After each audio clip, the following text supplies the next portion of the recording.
Now, over the past few months, I've had several conversations that have really stuck with me. Not because someone was ready to buy a house, not because someone was ready to sell a house, but because they were trying to figure out what was next for them.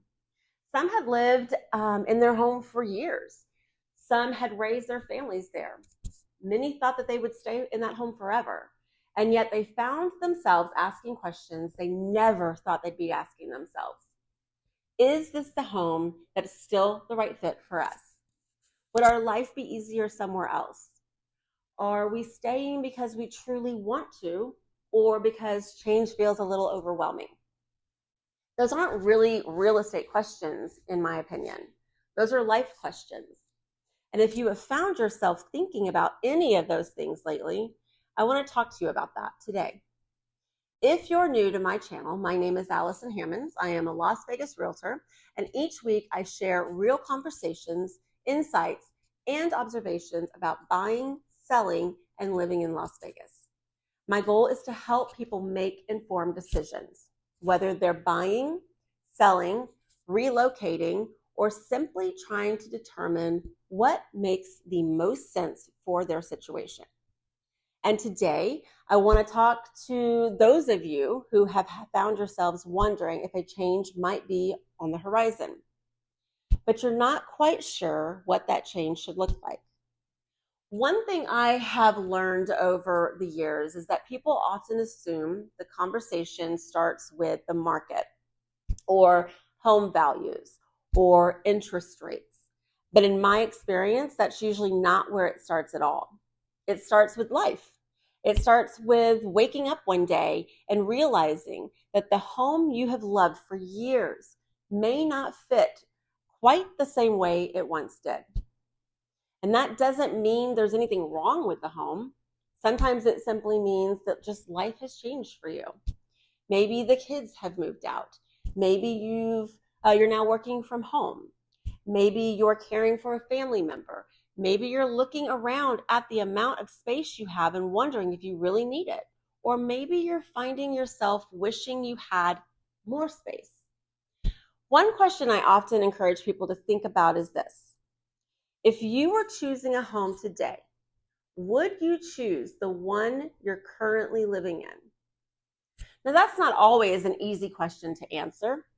In fact, sometimes people pause for a minute when I ask it, because for many homeowners, the answer isn't immediately clear, and that's okay. The purpose of the question isn't to convince yourself to move, I promise. It's simply to help you evaluate whether your current home still supports the lifestyle that you want moving forward. Now, another thing I have noticed is that many people stay stuck because they haven't clearly identified what they would actually gain by making a change. They know something feels different. They know they've been thinking about it, but they haven't really taken the time to define what they're hoping would improve. Would you have less maintenance, more flexibility, a better layout, more room for family, a shorter commute? Would you simply enjoy your day-to-day life a little more? Because until you understand what problem you're trying to solve, it's very difficult to know whether moving is even the right answer. And that's why I think it's important to give yourself permission to ask questions before making decisions. You don't need to have everything figured out. You don't need to know exactly where you'd move. You don't need to know whether you'd buy, rent, downsize, upsize, or stay exactly where you are. Sometimes the first step is simply gathering information. And that's something I think people underestimate. I've seen homeowners spend years assuming something isn't possible, only to discover that once they actually explored their options, they had more choices than they actually realized. The opposite can be true as well. Sometimes people explore their options and discover that staying put is actually the best decision for them at that time. And that's a win as well, because clarity is valuable even when it confirms the path you're already on. Now, at the end of the day, this isn't really a real estate conversation. It's a life conversation. It's about making sure your home supports the life you're trying to build over the next 5 or 10 years.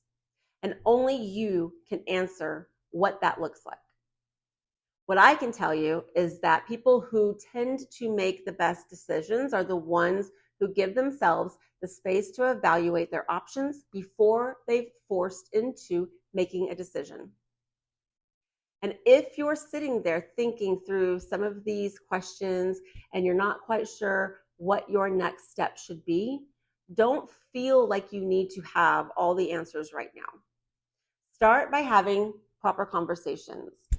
Explore your options. Ask questions. Gather information. Sometimes people are surprised by what they learn once they take the time to look at the full picture. And whether that ultimately leads you to move, stay where you are, make improvements to your current home, or simply create a plan for the future, having clarity almost always leads to better decisions. You don't need to rush the process. You just need to take the first step toward understanding what's possible. Now, if I can leave you with one tip, it's this. Don't make housing decisions based on fear, pressure, or uncertainty. Make them based on your goals. The best decisions usually happen when we take the time to understand our options. Think through what we truly want and create a plan that supports the life that we're trying to build. Sometimes that plan involves moving, and sometimes it doesn't. But either way, clarity almost always comes before confidence. Thank you so much for sitting with me today. I hope this conversation gave you a little more clarity and confidence moving forward. Until next time, take care of yourself and God bless.